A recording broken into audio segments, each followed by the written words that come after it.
గాంధీ భవన్ నుంచి కాంగ్రెస్ పార్టీ నాయకులు వాళ్ళు రాసిన లెటర్ల యొక్క పూర ట్రాన్స్క్రిప్ట్ అంతా కూడా ముఖ్యమంత్రి చేతికి వస్తున్నాయని సౌత్ ఫస్ట్ పత్రిక రాస్తూ ఉన్నది.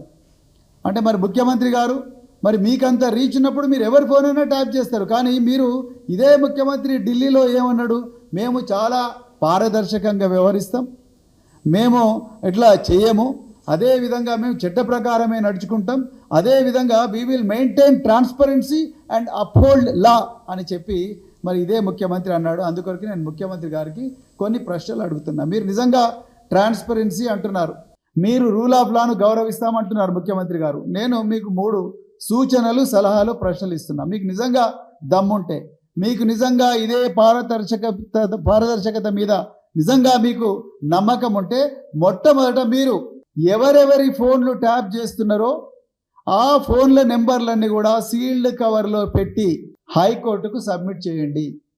ప్రతి వారం సబ్మిట్ చేయండి. దానికి మీరు రెడీగా ఉన్నారా రేవంత్ రెడ్డి గారు?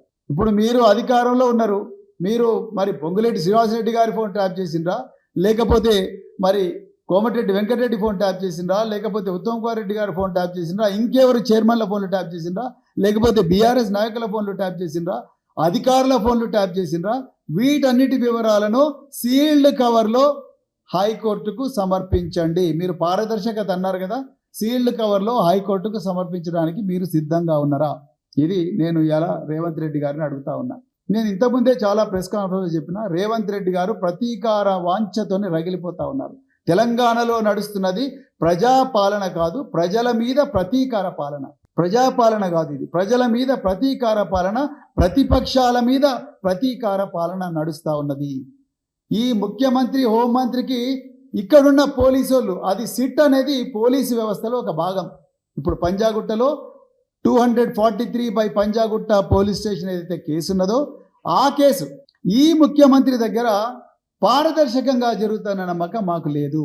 ఈ సిట్టు మీద అసలే నమ్మకాలు లేవు. నేను ఇంతకుముందే చెప్పిన, సిట్టు రేపేం చేయబోతున్నదన్నది సిట్టు అధికారులు ఎవరు చెప్పరు. Commissioner of police CV Anand గారు చెప్పరు, లేకపోతే డీజీపీ డాక్టర్ జితేందర్ గారు చెప్పరు. కానీ ఒక ప్రముఖ దినపత్రికలో మాత్రం రన్నింగ్ కామెంటరీ లాగా రేపు జరగబోయే విషయం కూడా ఈరోజే తెలుస్తూ ఉన్నది. ఇంకా కొన్ని ఘోరమైన యూట్యూబ్ ఛానళ్ళు, ఇంకా మీకు ఓపెన్ చెప్పాలంటే మహా న్యూస్ లాంటి ఛానళ్లలో అత్యంత అశ్లీలమైన థంబ్నెయిల్స్ పెట్టి ఈ న్యూస్ లీక్ చేస్తూ ఉన్నారు. ఇలాంటి పరిస్థితి లోపల ఈ సిట్టుతో ఈ ట్యాపింగ్ వ్యవహారం అనేది పూర్తిగా తేలుతానే నమ్మకం మాకు లేదు, తెలంగాణ ప్రజలకు అసలే లేదు. అందుకొరకే బీఆర్ఎస్ పార్టీ తరఫున మేము ఈ కేసును వెంటనే సిబిఐకి అప్పగించాలని చెప్పి కూడా డిమాండ్ చేస్తూ ఉన్నాం. ఒక హోంమంత్రి ప్రతీకార వాంఛతో తన ఓన్ క్యాబినెట్ మంత్రుల మీద, బాధ్యతాయుతంగా వ్యవహరిస్తున్న ప్రతిపక్ష నాయకుల మీద, మిగతా అధికారుల మీద, వాళ్ళ ఫోన్లలోకి ఇజ్రాయెల్ నుంచి ఇంకా రకరకాల దేశాల నుంచి దిగుమతి చేసుకున్న అత్యంత అధునాతమైన పెగాసస్ లాంటి సాఫ్ట్వేర్లను కూడా ఇరికిస్తున్నారన్న ఆరోపణలు వస్తున్న ఈ పరిస్థితుల లోపల ఈ కేసును మరి పూర్తిగా శోధిస్తున్న నమ్మకం మాకు లేదు. అందుకొరకే దీన్ని అర్జెంటుగా సిబిఐకి అప్పగించాల్సిందిగా తెలంగాణ రాష్ట్ర ప్రభుత్వాన్ని డిమాండ్ చేస్తున్నాం.